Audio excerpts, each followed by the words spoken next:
हाँ भाई ठीक है। तो हम बात करने वाले हैं दादा,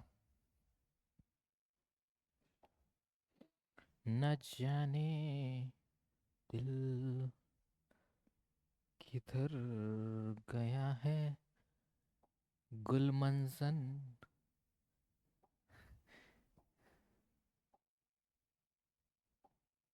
लड़का तो अच्छा हो गुलशन,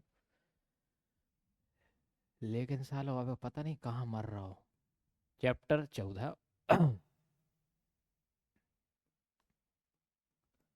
जिसका नाम है भैया दोलन। इंग्लिश में अपन ऑसिलेशन कहते हैं। ओके, ध्यान रखना है।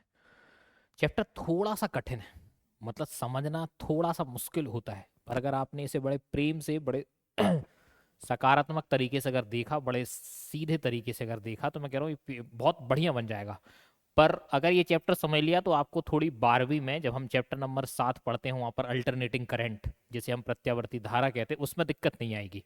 मतलब जो एक वृत्तीय गति अपन पढ़ते थे, सर्कुलर मोशन जिसे पढ़ते थे, बिल्कुल वैसे ही लैंग्वेज में है, वैसे ही साधारण भाषा में है, लेकिन थोड़े से जो छोटे छोटे वो रहते हैं ना, आपकी परिभाषाएं रहती हैं या फिर छोटे छोटे जो कॉन्सेप्ट रहते हैं, जब तक उनमें फील नहीं आएगा, जब तक उनमें अपन अंदर से फील नहीं कर पाएंगे, कनेक्ट नहीं कर पाएंगे, तब तक इस चैप्टर में मजा नहीं आता।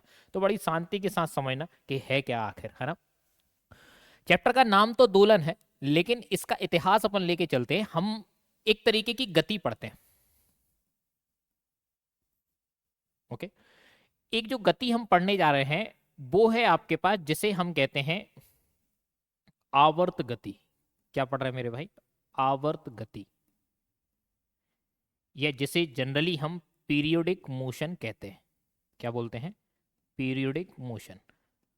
सवाल आता है कि सर ये आवर्त गति होती क्या है, ये पीरियोडिक मोशन होती क्या है। ठीक है, इसके बारे में हम बात करते हैं। क्या होता है, तुमने एक चीज सुनी होगी कि जैसे हम पृथ्वी की बात करें, तो पृथ्वी क्या करती है, सूर्य के चारों ओर अपना परिक्रमण करती रहती है। ओके, ये भी हमने सुना है कि पृथ्वी खुद अपने अक्ष पर भी क्या करती है, भ्रमण करती रहती है। साथ ही साथ आपने ये भी सुना होगा कि चंद्रमा, जो कि एक वो आपका प्राकृतिक उपग्रह है, वो भी पृथ्वी की ओर क्या करता रहता है, भ्रमण करता रहता है। अब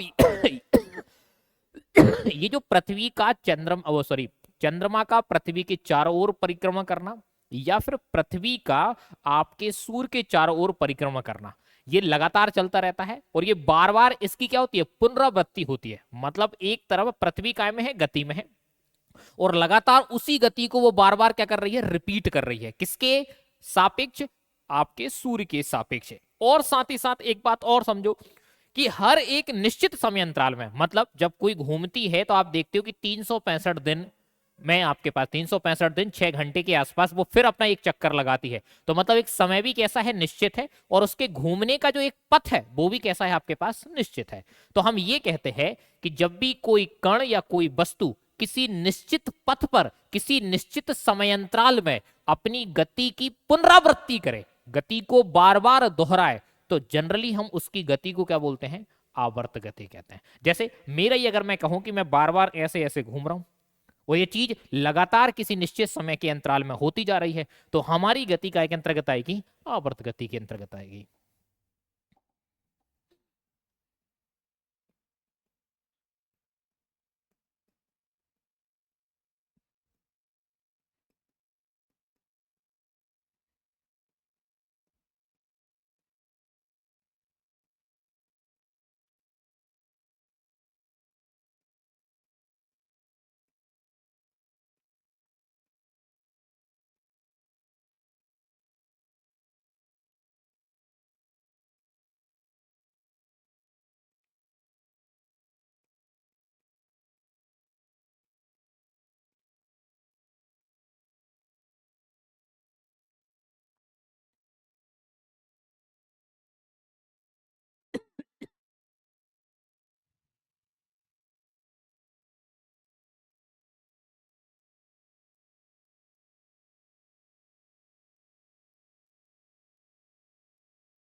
आवर्त गति कहलाती है।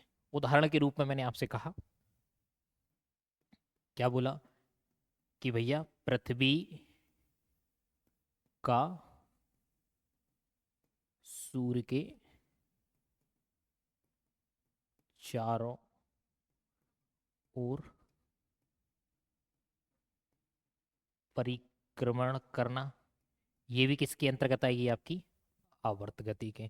दूसरा अगर आप चाहें तो पृथ्वी का अपने खुद के अक्ष पर, पृथ्वी का अक्ष पर घूर्णन करना, या जो हमारी वृत्तीय गति होती है ना, वृत्तीय गति, वो भी अगर देखा जाए ना तो एक तरीके की आपके पास कैसी होती है, आवर्त गति होती है। क्या होती है, आवर्त गति। ऐसे उदाहरण आपको देखने को मिलते हैं। ओके, लेकिन चूंकि हमारा चैप्टर है क्या, दोलन, क्या है हमारा, दोलन। और दोलन करने वाली जो आपके पास गति है, उसमें मैं आपको एक और बात बता रहा हूं विशेष, जो वृत्तीय गति आपने लिखी, एक तरीके की गति और होती है चौथी, जिसे हम कहते हैं दोलनी या दोलन गति। क्या बोलते हैं अपन, दोलन, या जैसे अपन कंपनिक गति कहते हैं। अब आता सर ये दोलन गति क्या होती है, या कंपनिक गति क्या होती है, जरा अपन उसे समझते हैं। ठीक है, ये तो समझ में आ गया कि अपनी गति को बार बार दोहराना। दोहराना यहाँ शब्द जो है, पुनरावृत्ति जिसे अपन जनरली कहते हैं, उसको बड़ा विशेष ध्यान रखना है इस पूरे चैप्टर में। ठीक है, अगर मैं दोलन गति की बारे में बात करूं, इसे दोलन भी कह सकते हैं, कहीं कहीं पर इसी को हम कंपनिक गति भी कह सकते हैं, कंपनिक गति।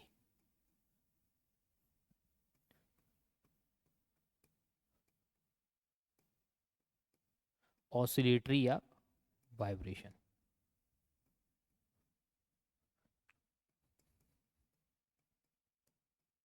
अब जरा समझो ये क्या है।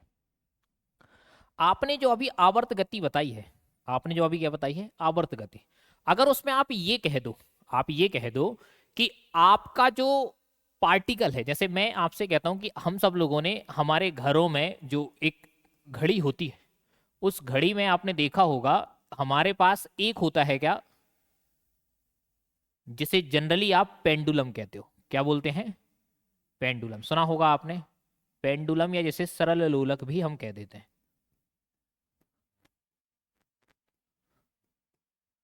ठीक है, अगर मैं इस पेंडुलम की बात करूं तो ये पेंडुलम क्या होता है, पहले किसी एक निश्चित जगह पर रुका हुआ होता है।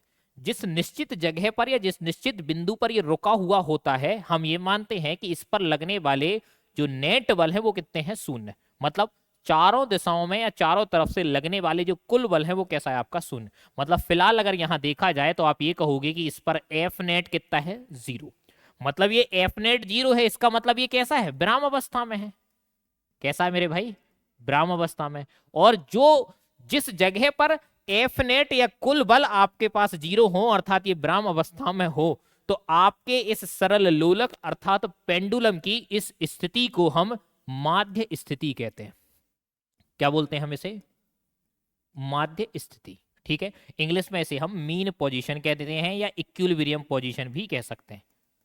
ठीक है मेरे भाई, पर आपने ये देखा होगा कि ये इस तरीके से ऐसा विस्थापित होता है, मतलब किसी समय पर आप गौर से देखोगे तो ये यहां पर आपके पास पहुंचेगा, यहां पर पहुंचेगा, फिर वापस आपने देखा होगा ये ऐसा पहुंचेगा। हाँ या ना, मतलब आप ये देख रहे हो कि कोई कण अपनी माध्य स्थिति के या तो उधर विस्थापित हो रहा है या इधर विस्थापित हो रहा है। मतलब क्या हो रहा है कि कोई एक निश्चित कैसी है, माध्य स्थिति है, उस माध्य स्थिति के या तो वो बाईं ओर जा रहा है या फिर कैसा जा रहा है, आपका दाईं ओर जा रहा है। जब आपके पास कोई कण इस तरह की गति की पुनरावृत्ति करे, बार बार इधर जाए उधर जाए इधर जाए, माध्य स्थिति के इधर उधर अगर होता है, तो ऐसी गति कहलाती है आपकी क्या, दोलन या कंपनिक गति। समझ में आ गई। उसमें क्या हो रहा था, उसमें हो रहा था कि आप एक पथ में घूम रहे थे, एक वृत्तीय पथ में घूम रहे थे, पर यहां क्या हो रहा है आपके पास कि आप किसी एक निश्चित माध्य स्थिति के उधर उधर घूम रहे हो। जब एक निश्चित माध्य स्थिति के उधर उधर घूमते हैं तो ऐसी गति क्या कहलाती है, हमारी दोलन, या जैसे अपन कहते हैं कंपनिक गति। इस बात का थोड़ा सा ध्यान रखना है।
ठीक है मेरे भाई। तो हमने बोला कि दोलन या काल्पनिक जो सॉरी कंपनिक गति जो है वो क्या है कि कोई एक निश्चित क्या होगा आपका बिंदु होगा जिसे अपन माध्य स्थिति कहते हैं, और उसके इधर उधर आप जो गति करते हो उसे क्या बोलते हैं अपन, दोलन अथवा जिसे अपन कंपन गति कहते हैं। जैसे यही सामने दिख रहा है आपके पास, उदाहरण के तौर पर अगर अपन देखें तो आप क्या बोलोगे, सरल लोलक की गति जो आपके पास है वो आप कंपनिक या जिसे अपन कह सकते हैं दोलन अथवा गति में। अब एक चीज मैं आपको यहीं से बता रहा हूं, जैसे ये है, अब क्या होगा देखो, एक चीज आपको समझना है कि माध्य स्थिति के किसी भी समय पर, जैसे मैंने मान लिया कि ये बंदा जो है वो यहां तक पहुंचा आपका कुछ t बराबर t समय पर, हाँ, मतलब आपकी माध्य स्थिति से किसी निश्चित समय पर किसी स्थिति पर पहुंचा। हाँ, ऐसा भी हो सकता था कि वो किसी टी समय पर आपके पास यहां पहुंच जाए। क्या ये क्लियर है मेरे भाई? तो हम ये कहेंगे कि जब भी कोई कण दोलन गति में होता है तो किसी निश्चित समय पर माध्य स्थिति के किसी एक दिशा में जितना विस्थापित हो जाता है, जितना भी क्या हो जाता है आपका वो परिवर्तित हो जाता है, अपनी स्थिति बदल लेता है, उसे उसका विस्थापन कहते हैं। क्या बोलते हैं? उसका विस्थापन। गौर से ध्यान, मैंने क्या बोला कि माध्य स्थिति के किसी भी ओर, चाहे वह या तो ऐसा चला जाए चाहे वो ऐसा चला जाए, है ना, किसी भी ओर किसी निश्चित समय में जितना विस्थापित हो जाता है या जितना अपनी स्थिति परिवर्तित कर लेता है उसे उसका क्या बोलते हैं अपन, विस्थापन। लेकिन एक बात सोचो, हम ये मान लें अगर कि इसके विस्थापित होने की सबसे अधिक स्थिति ये हो सकती थी, मतलब हम ये कहें कि आपने पेंडुलम को भयंकर इस तरीके से उसे गति दे दी, अब आपने ये देखा कि वो विस्थापित तो हो गया लेकिन कितना अधिकतम, तो आपने देखा कि वहां गया फिर वापस आने लगा, मतलब जाके और फिर कहां आने लगा, वापस। जहां तक वो जाके फिर वापस आ रहा था वो उसकी क्या हो सकता है, अधिक विस्थापन हो सकता है। मतलब मैं मान लूं कि ये व्यक्ति सिर्फ अधिकतम कहां तक जा सकता था, यहां तक जा सकता था। इसको अगर हम कहें तो ये क्या कहलाता है, इसका अधिकतम विस्थापन। क्या कहलाता है मेरे भाई? अधिकतम विस्थापन। दोनों में फर्क समझना, दोनों में फर्क है। और इस तरफ अगर अपन बात करें तो ये भी क्या कहलाता है आपका, अधिक विस्थापन। क्या कहलाता है? अधिक विस्थापन।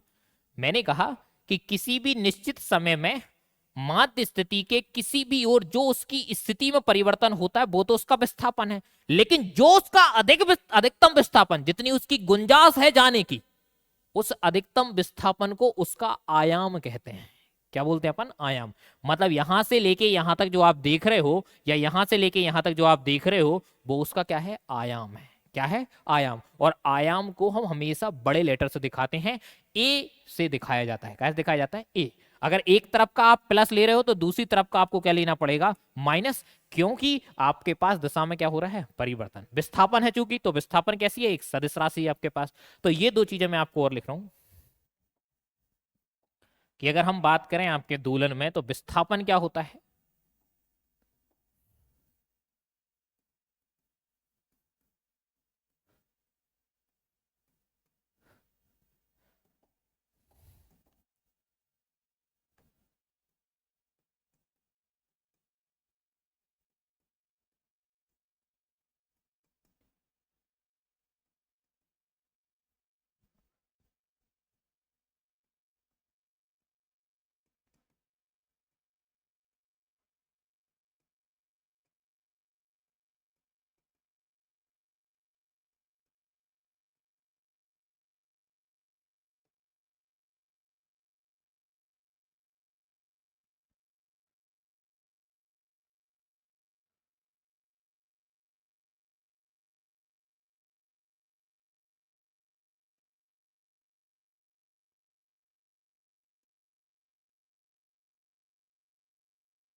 विस्थापन कहते हैं, है ना। सामान्यतः कहीं जगह पर अपन इसे एक्स से दिखाएंगे। इस चैप्टर में जनरली मैं कैसे दिखाऊंगा, कहीं कहीं एक्स से भी दिखाते हैं, कहीं कहीं बाय से भी, तो कोई दिक्कत नहीं। एक्स से हम तब दिखा देंगे जब हम एक्स एक्सिस की बात करेंगे, बाय से हम तब दिखा देंगे जब हम बाय एक्सिस की बात करेंगे।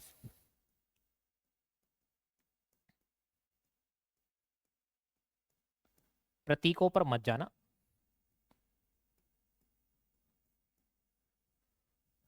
अब यहीं पर मैं एक और चीज बता दे रहा हूं आपको, क्या, आयाम। जिसे हम इंग्लिश में एम्पलीट्यूड कहते हैं।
अधिकतम विस्थापन को आयाम कहते हैं। आयाम को जनरली हम इस पूरे चैप्टर में ए से दिखाएंगे। किससे दिखाएंगे? ए से।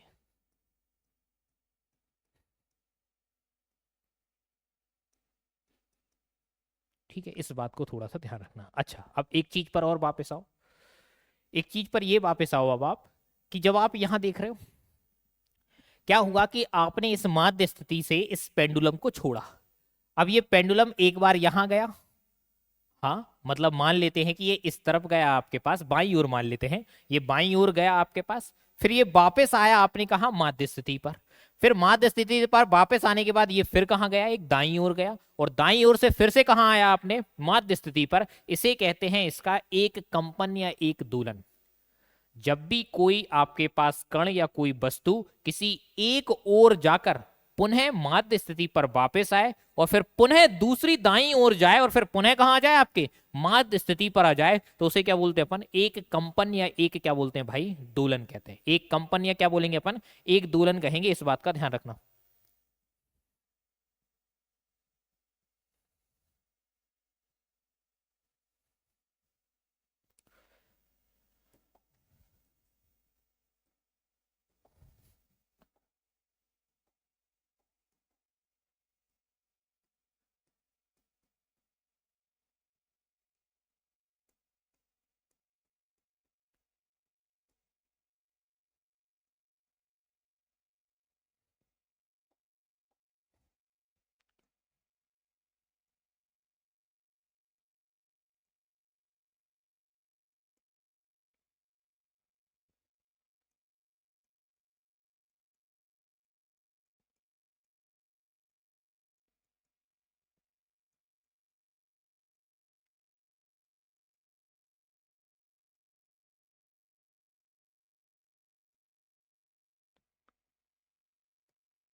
क्या कहलाता है भैया? एक दोलन या क्या कहलाता है?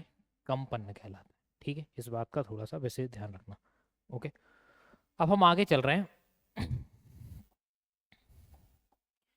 अब इस दोलन गति में भी आपके पास एक विशेष गति आपको मिलेगी, जो हमें विशेषता उसी की चर्चा हमें करनी है ना, जिसे हम जनरली कहते हैं सिंपल हार्मोनिक मोशन।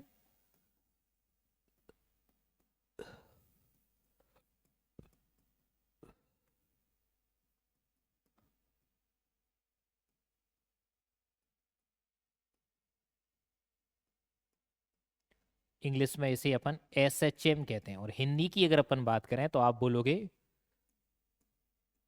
सरल आवर्त गति। क्या बोल रहे हैं अपन? सरल आवर्त गति। ये हमारे लिए सबसे विशेष है। अब सर सरल आवर्त गति में क्या है? सरल आवर्त गति में थोड़ा विशेष ध्यान देना। अभी आपने दोलन या कंपन गति पढ़ी। दोलन या कंपन गति में आपने क्या बोला कि कोई कण है और कोई एक क्या है, माध्य स्थिति है, और उस माध्य स्थिति में वो लगातार कैसा हो रहा था, पेंडुलम, या तो वो इस तरफ जा रहा था या वो इस तरफ जा रहा था। अब जरा समझना, जब वो ऐसा जा रहा है या ऐसा जा रहा, ऐसा जा रहा है या क्या जा रहा है आपका, ऐसा जा रहा, तो हमें ऐसा लग रहा है कि उसका रास्ता जो है वो अभी ऐसा नहीं लग रहा, वृत्तीय टाइप का। हम कह रहे हैं पूरा वृत्तीय तो नहीं हो रहा, लेकिन कम से कम अर्धवृत्तीय तो हो रहा है, सेमी सर्कल तो जा रहा है आपके पास। लेकिन सोचो कि अगर मैं इसका विस्थापन इतना बड़ा ना रखकर, इसका विस्थापन अगर मैं इतना बड़ा ना रखकर केवल इसका विस्थापन मैं इतना बड़ा रख दूं, केवल इसका विस्थापन मैं इतना बड़ा रख दूं, मतलब विस्थापन बहुत अधिक क्या कर दूं, छोटा कर दूं, छोटा कर दूं, तो आपको ऐसा नहीं लग रहा कि ये बंदा जब इस तरफ जा रहा है तो एक सरल रेखा में गति कर रहा है? काय में कर रहा है, सरल रेखा। देखो इतना छोटा विस्थापन अगर कर दोगे तो आपको ऐसा महसूस होगा कि वो जो कण है, ये जो वस्तु है, वो माध्य स्थिति के इधर उधर गति तो कर रही है, लेकिन कैसी कर रही है, सरल रेखा में कर रही है। ये तब हो पाएगा जब आपका विस्थापन आप क्या कर दोगे, बहुत ही छोटा, मतलब जो आयाम था उस आयाम को इतना बड़ा ना करके एकदम ऐसा कर दो, बिल्कुल टुन्नू सा, जैसे ये है, इसको अपन ऐसा ऐसा ना घुमाकर अगर आप इसे कैसा करो, सिर्फ इतना इतना कर दो, तो ऐसा लगेगा कि वो केवल और केवल काय में गति कर रहा है, सरल रेखा में गति कर रहा है। तो फिर से सुनना मेरे भाई, कि यदि कोई कण अपनी माध्य स्थिति के सापेक्ष, काय के माध्य स्थिति के सापेक्ष इधर उधर गति, वो भी काय में सरल रेखा के सापेक्ष अगर कर ले, तो उसकी गति को हम बोलते हैं क्या, सरल आवर्त गति। दोनों में फर्क है मेरे भाई, मतलब सरल आवर्त गति दोलन गति तो है, कैसी है, दोलन गति तो है, लेकिन इसमें आपके पास जो विस्थापन है वो कैसा कर दिया गया है, बहुत ही छोटा कर दिया गया है, इस वजह से वो सरल रेखा में आपके पास इधर उधर गति कर रही है, तो वो क्या कहलाएगी, आपकी सरल आवर्त गति कहलाएगी। ठीक है, इस चीज को ध्यान रखना, मतलब इस चीज को अगर अपन देखें ध्यान से तो आप ऐसे बताओगे कि ये कोई एक माध्य स्थिति है,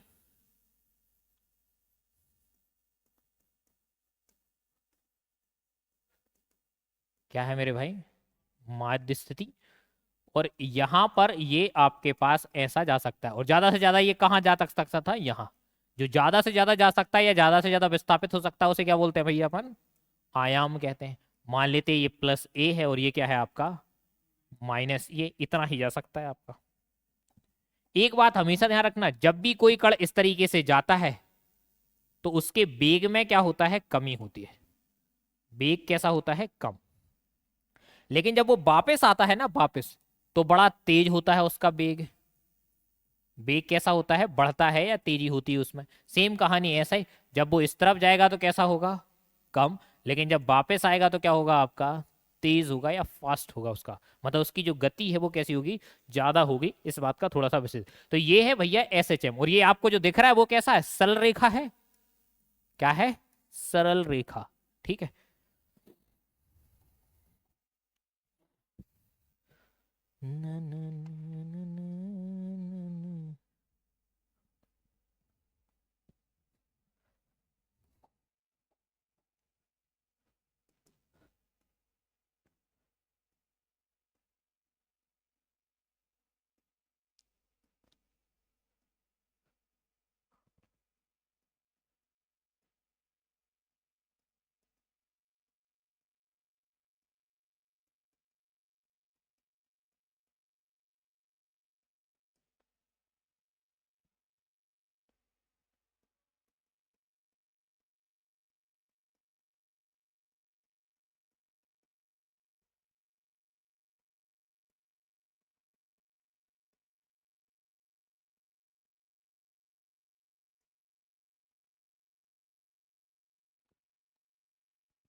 अब कहानी ये है मेरे भाई कि इस सरल आवर्त गति को करने के लिए कोई भी कण अगर सरल आवर्त गति कर रहा है तो उसके लिए कुछ विशेष क्या होती है, आपके पास कंडीशन होती है। क्या होती है? कुछ विशेष कंडीशन। अब उन विशेष कंडीशन को समझने के लिए जरा आप समझो क्या होता है, जरा ध्यान से देखना।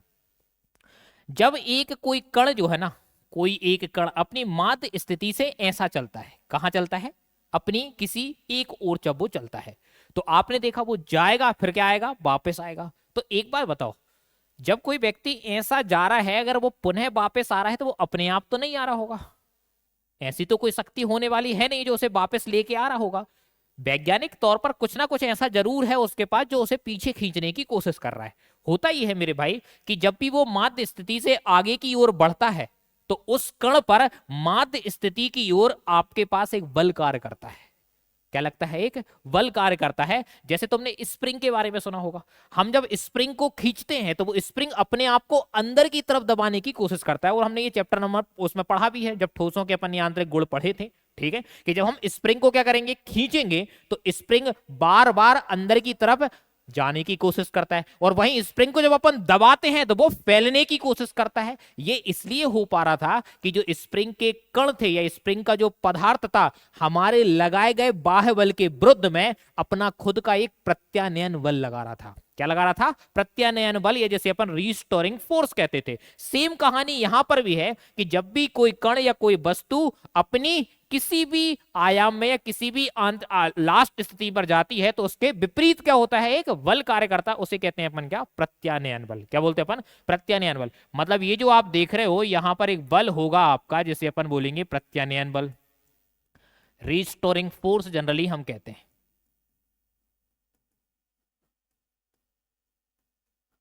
क्या बोलते हैं भाई? रीस्टोरिंग। तो जरा पहले इस रीस्टोरिंग फोर्स के बारे में अपन समझ लेते हैं।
ओके।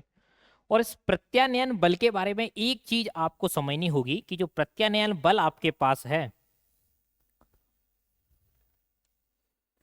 न न न न रे न न न न न न न न,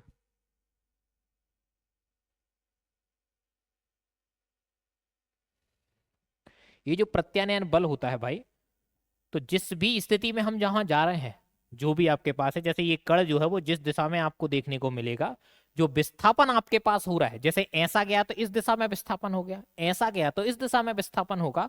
ये प्रत्यानयन बल हमेशा उसके विस्थापन के कैसा होता है? अनुक्रमानुपाती होता है। कैसा होता है? अनुक्रमानुपाती होता है। तो आप ये चीज जरूर लिखें इसे।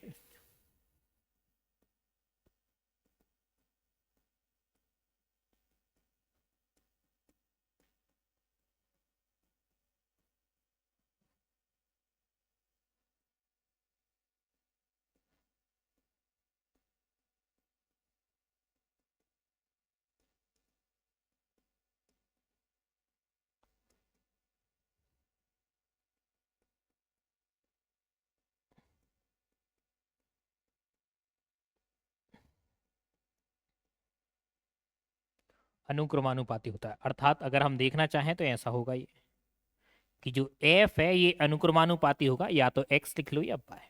ठीक है, एक्स क्या बता रहा है, विस्थापन। जब भी हम अनुक्रमानुपाती का चिन्ह हटाते हैं तो हमें यहां मिलता है एक क्या, कोई नियतांक। पर यहां एक बात का ध्यान रखना, यहां मैं लगा रहा हूं माइनस चिन्ह। ये माइनस चिन्ह क्या बता रहा है, माइनस चिन्ह ये बता रहा है कि प्रत्यानयन बल जो है वो कैसा लगेगा, इसके विपरीत, और आपकी वस्तु कैसी जा रही है, आगे की ओर। मतलब बल और विस्थापन दोनों एक दूसरे के कैसे हैं, विपरीत दिशा में है। कैसे है, विपरीत दिशा में है। तो माइनस चिन्ह जो अगर आपको बता रहा है तो वो क्या बता रहा है,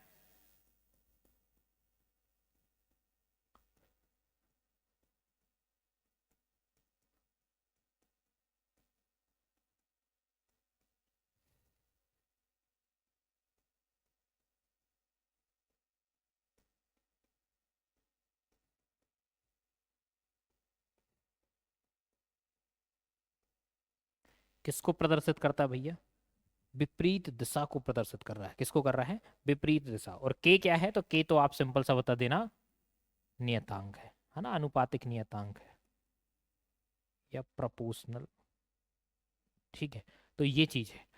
तो ये प्रत्यानयन बल है। अब मैं आपसे कह रहा था कि किसी भी कण को एसएचएम करने के लिए दो परिस्थिति जरूरी है, मतलब दो कंडीशन आपकी होना ही चाहिए। कोई कण अगर एसएचएम करना चाहता है तो उसके पास वो दो विशेष गुण होना ही चाहिए, तभी जाके वो क्या कर सकता है, एसएचएम कर सकता है।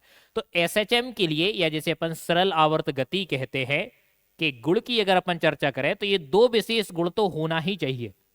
पहला, कि जो आपका प्रत्यानयन बल था, जो आपका क्या था अभी, प्रत्यानयन बल, वो प्रत्यानयन बल उसके विस्थापन के कैसा हो, अनुक्रमानुपाती। मतलब क्या मिले भैया, माइनस का के एक्स मिले। और दूसरा अगर अपन देखें ध्यान से, दूसरा और क्या देखें हम ध्यान से, तो जो त्वरण होगा, त्वरण, सिंपल सी बात है, आप अगर विस्थापित हो रहे तो त्वरण मिलेगा आपका। जो त्वरण होगा ना भैया, माइनस का ओमेगा स्क्वायर इंटू क्या हो जाए आपका, एक्स हो जाए। अब ये क्या है, इसको समझने के लिए थोड़ी देर आपको इंतजार करना है। ये दो कंडीशन जरूरी है कि कोई कण अगर एसएचएम कर रहा है तो उसका प्रत्यानयन बल उसके विस्थापन के कैसा होगा, अनुक्रमानुपाती। और साथ ही साथ उसका त्वरण जो है वो कोणीय वेग के ओमेगा स्क्वायर और साथ में विस्थापन के कैसा होता है, गुणनफल के बराबर होता है। ये दो शर्तें अनिवार्य हैं एसएचएम कराने के लिए। ठीक है, अब हम एसएचएम के बारे में थोड़ी सी और जानकारी जुटा रहे हैं। एसएचएम से संबंधित हम कुछ विशेष पद देख रहे हैं, कुछ विशेष परिभाषाएं देख रहे हैं अपन। विस्थापन और आयाम तो आपने पढ़ लिए। हाँ, अब विस्थापन और आयाम के अलावा जो हम पहली चीज पढ़ने वाले हैं वो ये कि आवर्त काल क्या होता है। क्या पढ़ने वाले हैं मेरे भाई, आवर्त काल। तो देखो हम क्या बोलेंगे, आवर्त काल में आप जरा गौर से देखो, जब हम बात करते थे आपके पास इसमें, अगर कोई आपके पास कण अपनी माध्य स्थिति से एक बार इस तरफ जाए अधिकतम विस्थापन तक, फिर वापस आए कहां तक, माध्य स्थिति, फिर दूसरी ओर अधिकतम विस्थापन तक जाए और फिर कहां आए आपके पास, माध्य स्थिति तक अगर आपके पास आए, तो इस बात को आपने क्या बोला था, एक कंपन या एक दोलन बोला था, हाँ या ना। तो हम ये कहेंगे कि आपके किसी भी दोलन करते हुए या दोलन गति करते हुए किसी भी कण के द्वारा एक दोलन को पूर्ण करने में जितना समय लगता है, उसी समय को उसका क्या बोला जाता है, आवर्तकाल बोला जाता है। क्या बोला जाता है मेरे भाई, आवर्तकाल। ठीक है,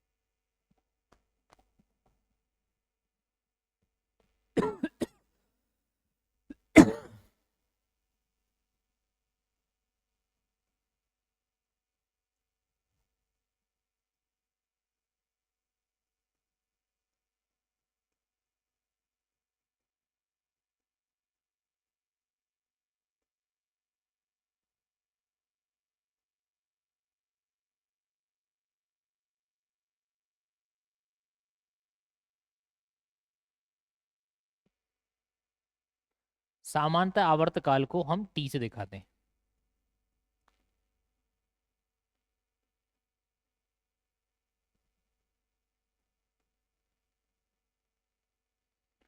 दूसरी एक और चीज है, ऐसे कई सारे दोलन होते हैं, वो तो बार बार ऐसा ऐसा ऐसा आता रहेगा। अगर मैं आपसे कहूं कि प्रति इकाई समय में या 1 सेकंड में ऐसे कितने दोलन आपने कंप्लीट किए, 1 सेकंड में पूर्ण किए गए दोलनों की संख्या को उसकी आवृत्ति कहते हैं। क्या बोलते हैं अपन उसके? आवृत्ति।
अब इसे ऐप से भी दिखा सकते हो और इसे न्यूज से भी दिखा सकते हो।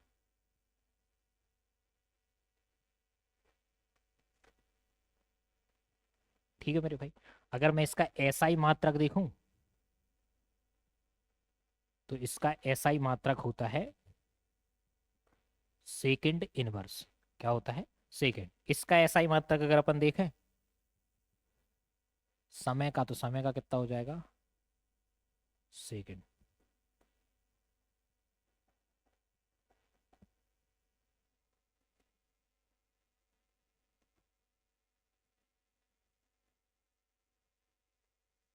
ठीक है मेरे भाई, ये थोड़ा सा ध्यान रखना है। अच्छा, एक और चीज हम देख रहे हैं। यहां मैं एक छोटा सा संबंध देख रहा हूं। आवर्तकाल एवं आवृत्ति में संबंध। अगर आप आवृत्ति को परिभाषित करना चाहो ना मेरे भाई, तो आवृत्ति जो है वो आपके पास आवर्त काल के व्युत्क्रम के बराबर होती है। ठीक है, तो ये आपके पास एक संबंध है इन दोनों के बीच में। ठीक है, ओके। अच्छा, एक और चीज ध्यान रखना है। अगर आपको यहां पर कोणीय आवृत्ति, ये जो कोणीय वेग आपके पास होता है या कोणीय आवृत्ति आपके पास होती है ओमेगा, उसके साथ अगर संबंध बनाना है तो क्या होगा, जरा ध्यान से देखो। क्या होता है मेरे भाई? टी जो है, टी ये होता है 2 पाई अपॉन ओमेगा। कितना होता है? 2 पाई। जैसे मैं आपसे कहूं कि मेरे पास कोई कण है, वो व्यक्ति यहां से चला, कहां से? ए से चला, और ए से आपके कुछ समय में, काय में, कुछ समय में आपके ओमेगा वेग से चलते हुए वो फिर से कहां आ गया? यहां पर आ गया। तो उसने कोणीय विस्थापन कितना कवर किया? 2 पाई। कितना कवर किया? 2 पाई। कितने उससे चला गया? मान लेते हैं इसमें समय कितना लगा? टी। दूरी बटे समय को हम क्या बोलते हैं? उसका दूरी बटे समय को क्या बोलते हैं? वेग कहते हैं। क्योंकि गति कैसी है आपके पास? वृत्तीय गति, तो आपके पास जो वेग होगा वो कैसा होगा? कोणीय वेग होगा। तो कोणीय वेग, अब टी ओमेगा को यहां ले जा सकता हूं मैं, टी को यहां ले जा सकता हूं, तो ऐसा लिख सकते हैं टी टी बराबर 2 पाई अपॉन ओमेगा। अब जरा गौर से देखो यहां से, अगर मैं इसको ऐसा लिखना चाहूं 1 अपॉन टी, तो टी की जगह क्या जाएगा? 2 पाई अपॉन ओमेगा। यहां से ओमेगा ऊपर चला जाएगा तो आपके पास रहेगा कितना? ओमेगा अपॉन 2 पाई। तो फिर आपके पास ये हो जाएगा कितना? 2 पाई से यहां से आपके पास गया। तो ये भी आपको याद रखना है। ठीक है, कि अगर आप विस्थापन, कोणीय विस्थापन में आवृत्ति का अगर गुणा कर दें तो आपको क्या मिल जाएगा? कोणीय वेग या कोणीय आवृत्ति मिल जाएगा। ठीक है मेरे भाई, ये चीजें आपको याद रखनी है।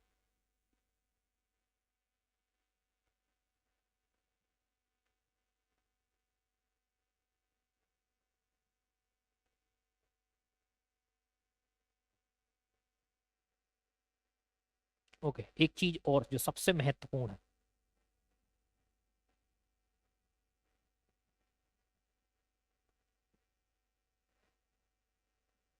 ला ला ला ला ला।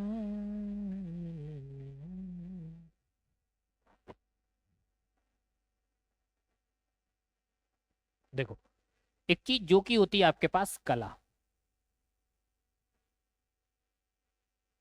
जिसे हम इंग्लिश में कहते हैं भाई फीस। क्या बोलते हैं? कला और फीस, बहुत ध्यान से समझना। कला और क्या? फीस। ठीक है।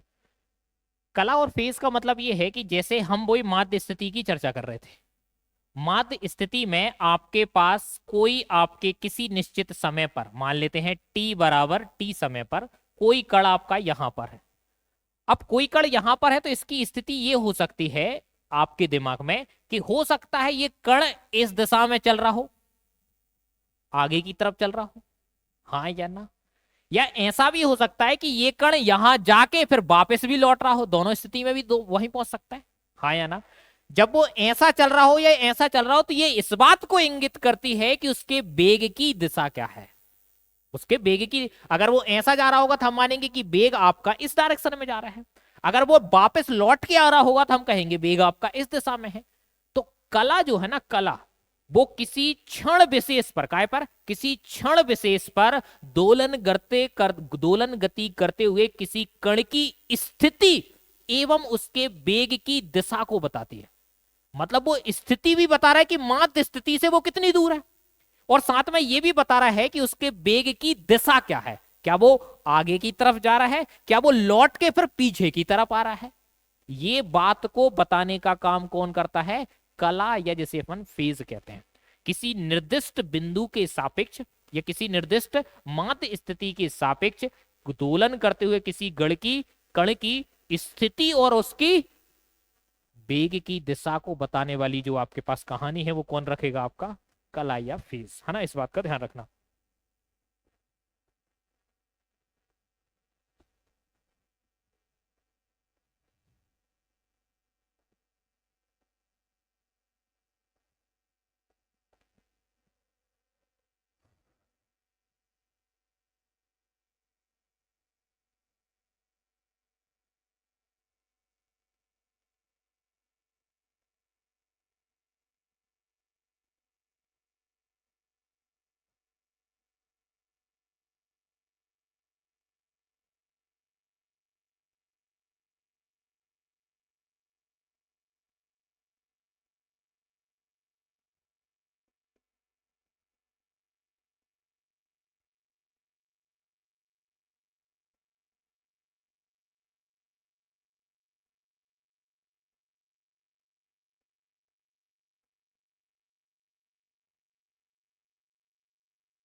कला या क्या बोलते हैं भाई?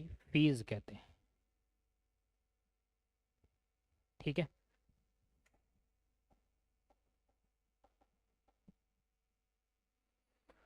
तो ये कहानी थी, इसके आगे की चर्चा अपन आगे कर लेंगे। ठीक है।